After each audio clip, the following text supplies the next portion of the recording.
All right, make another video. Going to do, these are November 2017, November, and actually, before I start, set my videos to 1.25 speed. That way you'll get through them faster. My videos are really long. I'm just showing records, so I kind of want to just go through and show my entire collection, but I want to show it in the order that I started purchasing everything. And I'm doing that by month. As Discogs, when you add stuff to Discogs, it keeps track of when you added it, and you can also keep track of like the month, like how many records you bought in a month of a particular year. So that's what I'm doing. And the month of November of 2017, I bought well over 60 records, which is a lot. That's like 2 records a day. So I had several trips to the stores that ended up in a lot of records. So, so I'm going to show quite a few records, and I'm going to do them kind of in sections of basically genre. I buy a lot of metal, I buy a lot of hard rock, and I also buy pop records. And I also buy some indie records, independent, rock bands or alternative stuff. So, some of that stuff obviously doesn't fit 100% in those categories, but it's going to fit, pretty close. So the first video I'm going to do is kind of like the hard rock glam metal stuff I picked up, and it's quite a bit. I had a really, really good month. I believe November 2017, I had a trip that I went on for work to Indianapolis area, and I hit a bunch of record stores, and I came back with a big stack of records in my suitcase. So I was worried too about bringing them on the plane. I was like, I don't know how this is going to work, but they didn't care. So several of these records I bought at record stores in Indianapolis, Indiana. And I'm just going to go in order of, I was going to try to rank them and stuff, but that's not going to work. There's just too many, and it's just, yeah, it's just not going to work that way based on the different genres and all the, because there's too many. So I'm just going to do them in the year that they were released. And I'm just going to probably just show most of the covers and stuff. I might still, well, I'll still open the records, I guess. All right, the first record I bought was Kiss. This is their first self-titled album. Got kind of a beat-up copy, a lot of edge wear on there, and a little bit of ring wear here on the back and the front. But this is, I don't think it's an original press, but it's pretty close. It's an early press, and it's on the Casablanca label. Great album. Some really, really great songs on here. Strutter, of course. Let's see, Cold Gin is on here. Deuce is on here. What else? And Black Diamond. Those are like the best songs. This is just a fantastic album. This album, I don't think it did well when it first came out, so they struggled getting going. I think they almost broke up a few times after a couple records, and that Kiss Alive record is the record that really kind of put them on the map. And the song Beth, I know a lot of people hate that song, but that's the song that did it for them, really. And February 18th, 1974 is the release of this record. I was not even 1 year old yet. And yeah, later on when Kiss did like the Phantom of the Opera or whatever, the Phantom of the Park, that's when I got into Kiss. As a kid, I had like 8 tracks. I had vinyl records. And I dressed up as Kiss on Halloween. I did like a mixture of the makeup. I had like the cat lines and the star. I didn't know what I was doing. I was a bit too young. But yeah, great album. And this was a real good pickup. I like that it's kind of an older copy, and it's clean. It plays real good. The next album came out October 22nd, 1974. And this is Hotter Than Hell from Kiss. This, again, Casablanca label. Another early press of Hotter Than Hell. And this is a great album, too. The album cover on this is really, really cool. I really like it. And yeah, just another great Kiss record. This album has some great songs on it. Parasite, Hotter Than Hell, Strange Ways, which is a great song.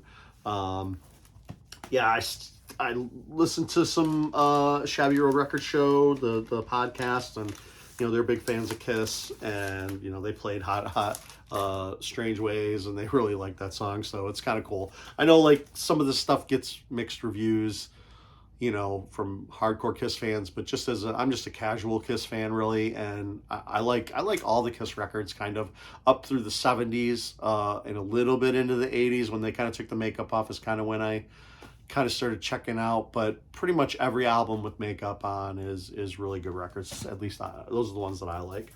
The next record came out January 79. This is Angel. This is Sinful. This is the last album they did. Again, this is a band that kind of Gene Simmons I think Gene Simmons discovered in local bars or whatever. And these guys with the white satin outfits. It's pretty amazing stuff.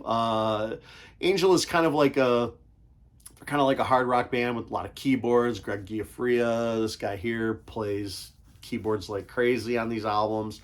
It's just some wild stuff, and they had a gimmick with the white satin when they play live. It's a pretty good record. This was the last record that they made, so it was kind of the end of the road for them. But it's not a bad record. These are just kind of okay hard rock records from the 80s, or from the late 70s, actually, 79. And this is just an okay album. Now this one I bought twice. I had bought a copy of this, and it didn't have the insert. And I do that frequently. Not frequently, but I have several albums still that I don't have the printed insert for, because sometimes when you buy a record, you're like, oh shit, this record, I want it. You go buy it, you take it home, and then you look it up on Discogs, and you're like, oh shit, there's supposed to be a printed insert, and it's not there. I've caught it a few times after that, since then, since I've done it a few times. I tend to try to check Discogs to make sure, but sometimes I don't, and I still trust, if there's no printed insert, maybe there isn't a printed insert, and I just buy the album anyway. But then or sometimes I just don't think about it. And then when I bring it home, I look it up and check, and I'm like, oh crap, there's supposed to be a printed insert. And that happened with this record. And this is a fantastic album. And this is Hanoi Rocks. This is Back to Mystery City. These guys are fucking great. This band is so good. Not much to say about it, but yep, I got the printed insert finally. But yeah, the first time I bought this record, it did not have a printed insert. And when I found out that it was supposed to have a printed insert, I was like, crap.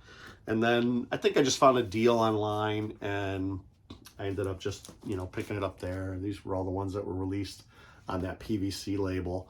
I think they were all released kind of at the same time, at the same year, maybe when Two Steps to the Move came out, this company just, crushed out the catalog real quick and popped out all these albums.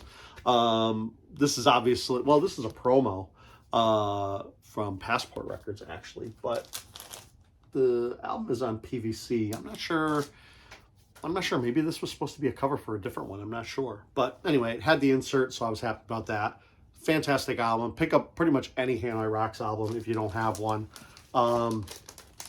They're all really good. They're all good to really good to amazing. Yeah, there really isn't a bad one in the bunch. So pick up some Hanoi Rocks. This came out May 1st, 1983. All right, these guys I'm actually going to see at the end of the month. Not the whole band, but just, one guy who's the only guy who's really not really left in the band, but the only guy who, in the original band, who's actually touring, who owns the name, and that's Wasp. This is the self-titled first album. This came out August 17th, 84.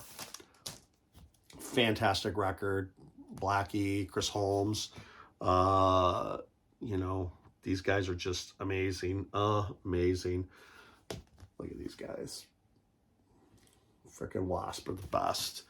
And yeah, this does have a printed insert. Great album. 5 out of 5, really.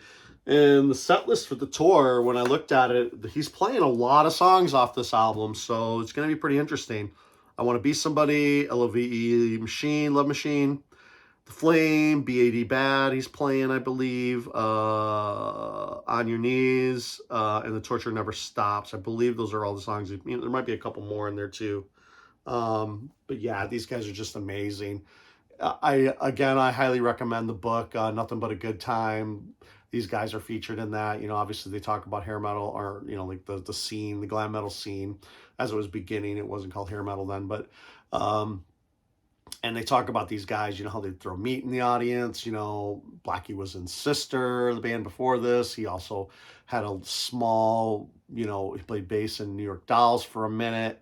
You know, so Blackie has some history, and he finally, you know, created Wasp, grabbed Chris Holmes on guitar, and they just did a fantastic job of this album. This is a great album. I really wish that, you know, Blackie would have helped Chris out, you know, because he got sick with the throat cancer. He seems to be okay now, but it would have been great to pull him in on this tour, or maybe they'll tour again together. I don't know. We'll have to wait and see. But great album. Has the Razor center label. Yeah, fantastic. Like I said, I got real lucky in the month of November, picking up a lot of great albums. Here's another one, another great album. This one came out November 22nd, 1985. This is Dokken, Under Lock and Key. Another fantastic record from Dokken. This one with the band members in the middle. I know there's a copy with it not. I think this is the older one. I'm not sure the order of when that came out, you know, when they added, if they added this or if they removed it. I'm not sure. This one has a printed insert as well. These guys are fantastic. Dokken is great. Lyrics.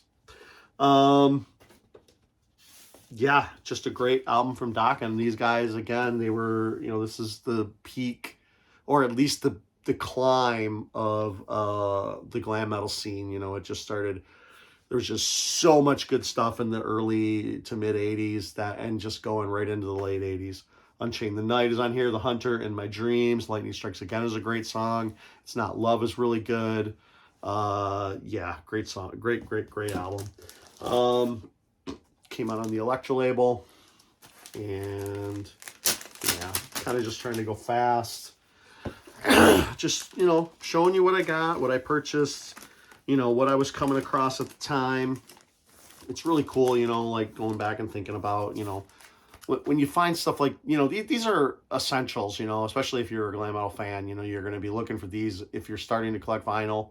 A lot of the stuff you're going to be looking for immediately, and a lot of the stuff is still just readily available in the bins. You know, it might be a little bit more expensive than it was when I bought it, but, you know, everything's kind of more expensive now. But, you know, these are all essentials for a glam metal collection if you're going to, you know, start collecting. This one kind of is too. May 26, 86. This band came out in Europe with the Final Countdown. I got this for my birthday when I was a kid, and either my birthday or Christmas, I can't remember. Yeah, these guys are just fantastic. This album has a really unique guitar sound to it. Kind of different than a lot of the other glam metal stuff. It just sounds different. My copy has the embossed cover, so I don't know if all of them were embossed or if just maybe early presses were embossed. At least the Europe is embossed. And it has an emboss on the back too for this triangle. I don't know if they still do that or if they did that with all the presses. I'm not sure. Great album. Final Countdown, Rock the Night, Carrie, Change Up. Every song on this album is actually great. There's not a bad song on here, in my opinion. It's a really fun record to listen to. Again, peak, we're still in the mid 80s here, and you should be able to find this album no problem. And this came out on Epic. Really, really good album. Europe. Actually, all their stuff is kind of good. Well, all the early stuff up to this. I'm still trying to find their first album. But I think I have 3 Europe records right now. This one's unique. This one's interesting. This album has the most amazing album cover. You know how you find album covers that are just like bizarre. You're like, what? This is one of those. This came out September 26, 86. Yeah, I saw this in the band. I started getting into this band. I didn't know who they were, and there was 2 albums at Manifest Discs, which is a local record store here that closed not too long ago, and I just bought them. I was like, this band sounds, I have no idea what this is. It seemed hard rock to me, just the way the guys looked and stuff. And I really liked those first 2 records, Kingdom of Madness and Dragon, Chasing the Dragon or something like that. And then I saw this album cover. This is bizarre. Here you go. I'll do like a reveal. This is Magnum, Vigilante. And look at that. Oh my God. What the fuck is happening here? There's a unicorn. It looks like he's scared of, or he's going to fight this black stone. There's a galaxy back here. He's on a pink, surface here. I think it's water. There's water here that's pink. It's kind of like a little gazebo. I'll give you a real close up of the unicorn. Whenever there's, those vinyl, on Instagram, people do the monthly vinyl countdowns or whatever, where you pick a different, theme for every day. Sometimes people have like, what is the wildest album cover you have, or the craziest, or the worst. I picked this album multiple times. I don't know what the fuck they were thinking, but anyway, it's an amazing album cover. The album is just okay. This is definitely not the peak Magnum. Mostly I'm not getting rid of this because of the album cover. And I have oh man, I forgot I had this. I have actually a promo which came with the biography of the band, which is really cool. Sometimes you can get lucky and you get a promo with all this stuff, and it came with the picture too. So yeah, it's really cool. But yeah, this Magnum album it's bizarre. It's just okay. It's really AOR, and I just don't think it's that great. I've listened to it a couple times, and it just was not memorable. But that album cover is incredibly memorable. It's amazing. All right. Another album cover that blows my mind. And yeah, I really wish they never changed this, but they actually did change this album cover. I don't think it got banned. I don't know what happened, but this came out October 24th, 1986, right before Halloween, which is fantastic. And this is the original press of Stripers, To Hell with the Devil. Look at that. Let's do the good reveal here. Whoa, you got angels coming from heaven, fighting a heavy metal dude, like killing him, and his guitar, and, I guess that's the devil, and they're sending him to hell. And these dudes are muscular as shit. They are freaking... This is like a Manowar cover, but Striper put it out. It's amazing. And then you look at the back and you're like, what? This does not match. The album cover they changed to, obviously everybody knows, just a black background with To Hell with the Devil, just straight down the front with Striper on top. Much more plain, obviously a Rush job. They took somebody took the time and said, this is what we want. This cover is amazing as well.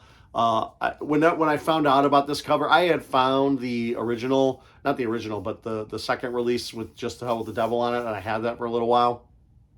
But when I found out about this cover, I was like, I gotta find it. And I think I got this for like 20, 25 bucks at the time that I bought this. And, my copy, my The vinyl on here is really good, and this is just a fantastic album. I really do like Striper. There's some really heavy songs on here, like Free is really heavy. Um, yeah, Free is probably the heaviest song. Well, To Hell with the Devil is pretty heavy too. And The Way is a really good heavy song. Yeah, there's some really good stuff on here. Twin leads, harmonies, great glam metal. But also, I mean, these guys were heavily influenced by Priest, with the dual leads and the harmonies and the guitar harmonies and stuff. And it's just really good. I mean, they're really good musicians. The Christian stuff. It I don't care, I mean, I'll listen to Christian music and satanic music. I don't really give a shit.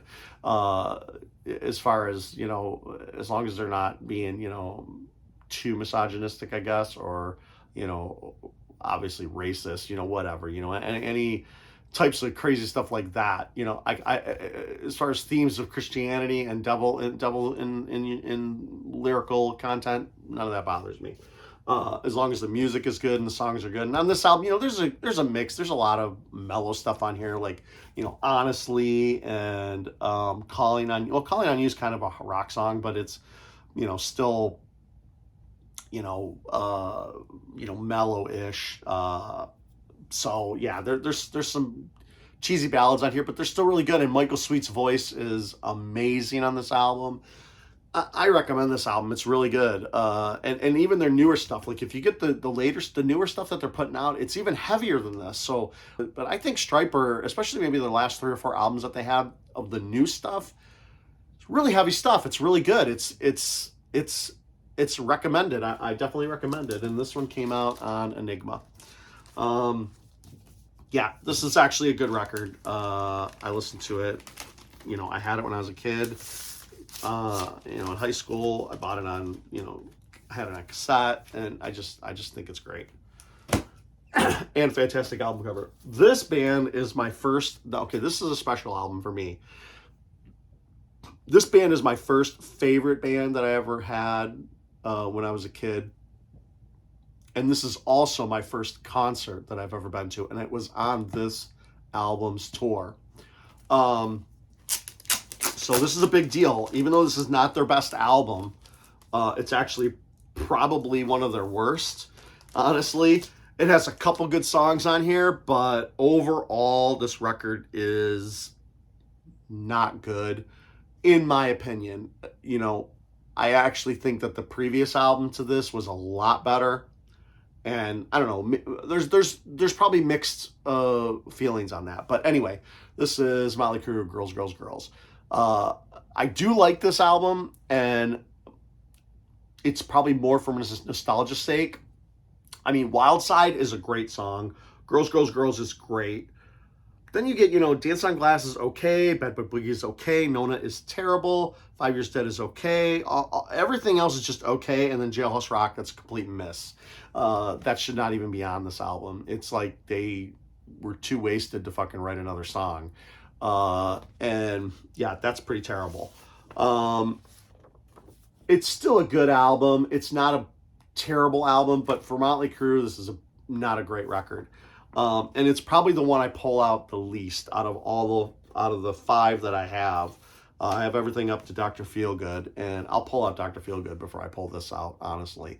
I can get through that album a lot better, a lot more, and enjoy it a lot more than listening to Girls, Girls, Girls. Now, Wild Side is a fantastic song. I don't know how they pulled that off. Girls, Girls, Girls is a good song. Everything else on here is just good to okay to not great. But still, it's my first concert. Tommy Lee with the drums spinning. Whitesnake opened. I love that Whitesnake album, that self-titled album. And they played live. They opened up. They had like a sliver of the stage to play on. It really looked like they didn't give them much room at all. But, it was still awesome. And it was crazy. It was funny because when I went to the Whitesnake show, I knew from the liner notes of the Whitesnake album that that there was one guitar player, John Sykes. But when I went to the concert, there was 2 guitar players. I was so confused as a kid. I was like, what is going on? I didn't know that, bands just chucked members, I was just like, 13, 14 years old or whatever. I was like, what happened? Why is there two guitar players? I was so confused. But yeah, obviously when you learn, because you trust everything that's in here, you're like, oh, this is the band. This is the band, So, and Motley Crue, obviously, they were all the same members. So it was just confusing to me that there was two guitar players. I didn't know if John Sykes was one of them because I really, really liked that album. I really love that self-titled album for Whitesnake. Anyway, I'm talking about a different album when I'm showing this one, but this is just an okay Motley Crue album. It might be the worst out of all the ones that I have. I do like Theater of Pain a lot better. The songs are just better on that album, honestly. I have that album, and it could be, my nostalgia, because those Theater of Pain songs are seared into my brain. Those first three Motley Crue albums are just burned into my brain because I listened to them so much as a kid. And those were probably the only three albums I had at one point, as far as cassettes were concerned. I think I had Love It for Sting from Scorpions. I had a couple other things, but, those three albums are just burned into my brain. And Theater of Pain, I can play that album right now, sing it all the way through, do the guitar solos in my head. I know them all. I know all the riffs. I know everything. This album, not as much. Even when I was a kid, I don't think I listened to this one as much. Preparing for the show and stuff like that. So, yeah, probably the worst Motley Crue album. And this came out on Elektra. Barring, some of the stuff that came out in the 2000s, after Dr. Feelgood. I'm not familiar enough. I think I would probably, just the little that I've heard of that Motley Crue self-titled album with Karabi on vocals, I'm pretty sure I like that more than this. And this came out May 15th, 87. Yeah, my first concert. It was amazing. I love that concert. I feel like I still remember it. All right, this I bought at a show, at a record show. This came out January 4th, 88. And all these, like I said, I bought in November. And this is LA Guns, self-titled first album. And this is actually on the Vertigo label. I don't know if all of the vinyl records for this, and this is a promo. Has a sticker on it. I didn't care about that. The album looks good. Has the printed inner with the pictures. Thank you list. Yeah, this is a really good album. More sleazy than Motley Crue. More dirty sounding. Kind of has that Guns N' Roses feel. That Guns N' Roses dirty guitar sound. On this album, more so than and that's the other thing, Girls, Girls, Girls sounds really clean, even though Theater of Pain sounds really clean too. I just think the songs were better. So anyway, LA Guns, this is a great album. No Mercy, Sex Action, Electric Gypsy, Hollywood Tease. Yeah, really good songs on here. Really great album. Really fun record. I like LA Guns. They're still going too. Yeah, it's on the Vertigo. And a lot of their stuff that they're coming out with, the newer stuff, kind of like Stryper, they're still writing good songs. I mean, it's not the best stuff, and I think the 80s stuff is more nostalgic, and it probably is better, but I don't think that the new stuff is necessarily bad. It's still pretty good. Anyway, this is LA Gun self-titled, really good record. Pick this up if you can. A few more to go that I bought from the glam metal section. And all these records are in I do have a glam metal section of my collection. I do sort my albums, by a little bit subgenre-y. But anyway, this next album is another really good album. And this is the Lita Ford album, Lita. It's a really good album. Obviously, she's done with the Runaways at this point.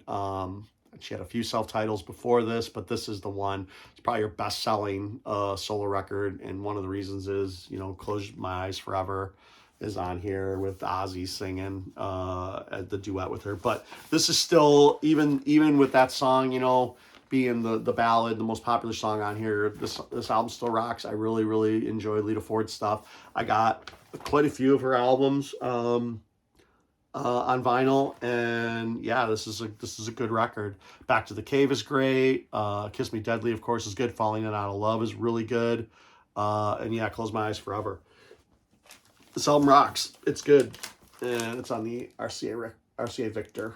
And this came out, yeah, February 2nd, 1988. So we're getting now into the late 80s.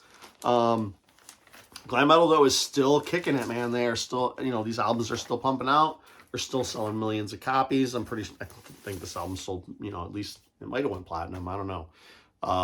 For Just Close My Eyes Forever, though. I mean, I think a lot of people bought this album because of that. Maybe they bought the single. But even Kiss Me Deadly, I remember that video came out. I kind of liked that video, like I was into thrash metal and stuff. This is when I started 88. This is when I started finding Testament, and Metallica, Megadeth. Actually, on the way to that Motley Crue show, that's when I heard Metallica and Megadeth for the first time. There was another teenage kid that went with us, and he made a mixtape, and he was playing all this crazy shit, and I was like, what the fuck is this music? This heavy metal, this is the guitar tone, the speed. When I heard Battery for the first time, that's the first song I heard. He played that the acoustic intro, and then Battery kicks in, and you're just like, I was like, what is this? It really blew my mind and opened me up to thrash metal and the heavier side of stuff.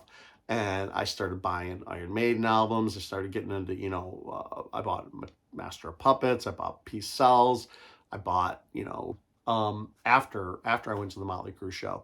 Because at that time I only had like Def Leppard. I had Def Leppard Hysteria. I don't know if I had it before or after the Motley Crue show, but I had that, and I had Whitesnake, I had a few albums like that, and yeah, thrash metal just blew my mind. And yeah, it was on the way to that, and that was around this time, 88. So I was kind of not paying attention too much to this stuff, but I was watching Headbangers Ball still. So, I didn't have this record when I was, in high school, but I did hear several of the songs, at least the singles on here, and I did enjoy them. And I like this album more now, nowadays than I did probably back then.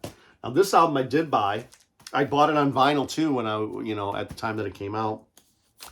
And I was still into thrash metal. Like, I was kind of going back and forth. Out of my friends, I wasn't the only one still buying, glam metal stuff or that side of it from Headbangers, but I was hearing bands, and I saw the video for this song, for the single on this album, and I thought it was great. And yeah, I bought the album, and that's Bullet Boys. This is self-titled. And yeah, Smooth Up In Ya. I heard that song on the Headbangers Ball. Saw the video, and I really liked it, and I bought the album. I bought it on vinyl at the time, and yeah, I don't have that anymore. So I had to definitely get me a new copy. This came out on the Warner Brothers. This is just a fantastic album, actually. It's pretty heavy for the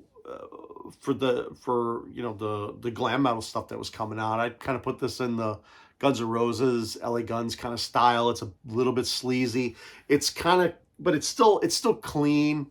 But it has a heavy guitar sound, which obviously guitar is the forefront of all these albums. But in particular, this one was I just feel like the mix, the guitars are very upfront. This is Hard as a Rock's great song. Smooth Up In Ya. Shoot the Preacher Down's good. Kissin' Kitty. For the Love of Money, Badlands. For the Love of Money's just, that's kind of a cover. Badlands, Hell in a Heels, Crank Me Up, and produced by Ted Templeton from Van Halen fame. Yeah, really good record. Highly recommended, The Bullet Boys, self-titled. Their second album, if you ever see that's a harder one to come by, but can't remember the name of it right now.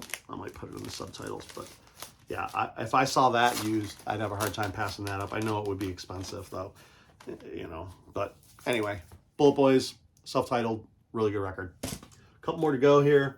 This is one that I picked up I want to say I picked it up in Indiana. Maybe I picked it up in Georgia. I can't remember.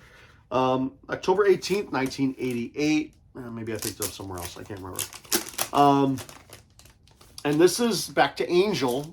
There's a connection. This is House of Lords. Greg Giuffria is right here. His beautiful hair. Look at his. Look at that. Look at that guy's fucking hair. Yeah, it's amazing. He's killing it on keyboards on this record. This album's pretty good. It's, you know, hit or miss. It's kind of memorable. It's just this RCA sleeve. Andy Johns and Greg Giuffria, and executive produced Gene fucking Simmons. Yeah, I don't know if he discovered these guys. I didn't do no research, but this is a pretty good album. This is a, you know, we're getting into the later 80s. You know, we're still in 88. And, you know, it came on the RCA. There's some good songs on here. It's just kind of hard rock, a little bit keyboard oriented. It has some keyboards on every song, obviously, because of Greg Giuffria. Definitely different than Angel. You know, it doesn't have the same sound or feel, but it's on the, I would say it's on the lighter side of glam metal. It's not like the Bullet Boys where, you know, guitar is real up front and it's heavy, or LA Guns. This is kind of more clean, you know, more of the pop element of glam metal than the you know, metal part. More like glam rock, I guess. It would probably be a better description. But this is not a bad album. I've listened to this album a few times now since I bought it, and yeah, it's pretty good. I wouldn't not recommend it, I guess, but you know, definitely for glam metal fans only. You know, don't dip your toe and think, oh, House of Lords is going to be the first glam metal album I buy. No, don't do that. But if you like glam metal and you really like the genre, House of Lords is good to have in your collection. Two more to go. This one came out in November 88. I got a lot of albums that came out in 88, it looks like. And this is the self-titled album from the band Femme Fatale. These guys are great. I love the lead singer, Lorraine Lewis. She has a really great voice. These songs are kind of good. They're a little bit heavy. You know, definitely not incredibly heavy. But Waiting for the Big One is the hit single on here. Yeah, this is a good record. I'd pick this up if I saw it. I did. I would recommend it, but it's definitely on the little bit lighter side. It's not incredibly heavy. It's kind of in the middle, but you know, obviously Lorraine Lewis, you know, female singer, is a little bit unique in the glam metal scene of the 80s. Anyway, Femme Fatale, really good band. It's a pretty good record. Lorraine Lewis still making stuff. I believe she, you know, had a record in the 2000s. Her voice is still holding up, I think. And yeah, not a terrible record. I guess that's the best review I can give it. It's not terrible. All right, and the last record I bought, this one is, this made it on one of my most expensive albums lists, or my most valuable albums list. This album was only pressed once, and yeah, it deserves a repress. And this is everything, almost everything that I just showed you. These guys parody that to the nth degree. And I know people hate these guys for that because they don't take it seriously, even though I think musically, you know, musicianship wise, they're really good. And songwriting wise, especially on this album, they're really good. But yeah, because they are taking a parody take on glam metal, I would say that these guys are hair metal. This might be one of, you know, you can call these guys hair metal and it not be, and you know, it not put down the rest of the scene. And of course, that's Steel Panther. These guys are definitely, I would say, hair metal. Feel the Steel. This is a cool album. You know, love them or hate them. This is, yeah, Steel Panther. They have their little bios on here, which are pretty hilarious. I don't know if that'll come in focus if you want to read those. If you want to pause it, they're pretty funny. And you got Michael Starr, Lexi Fox, Styx Zedinia, and Satchel. If you don't know, Satchel was the guitar player in Fight, 2 albums. Michael Starr was in some bands. Yeah, these guys are, this is good. I mean, it's a parody group. I don't, you know, they probably wouldn't call themselves a parody group. Maybe they would. I don't know. But that's what it is. And you have to kind of accept it for that, as far as, because people will, I really think that these guys split fans of glam metal because they're like, oh, they don't take it seriously, so fuck them, they're just making fun of it. They're kind of making a buck off the hair metal. But yeah, maybe they are, but I still think that the songs hold up. Like if they weren't parody lyrics, I think these songs would probably, still be real. I mean, they would be still be really good. Anyway, got it on the purple, and I got this incredibly cheap. I think I got it on Amazon or somewhere really, for like 25 bucks or something. I didn't spend a lot, and yeah, now it's like almost worth $100 or close to that, 70, 80 bucks. And it's a good record. Anyway, that's where I'm going to stop. This will be like, glam metal. I'll just put this as glam metal for November 2017 vinyl haul. I hope you watched this at 1.25 because otherwise you sat through 45 minutes of just me showing records. And, I hope people are enjoying this. I'm enjoying making the videos, and yeah, I'm only talking a little bit about each album now. I would probably like to go in more depth, but I just want to get through these albums, show them all. Hopefully, you guys will be seeing like, oh, cool, I have those records, or, oh, I want to write those down and put those on my list. Anyway, that's the end of this video. Hope you liked it. Thanks. Bye.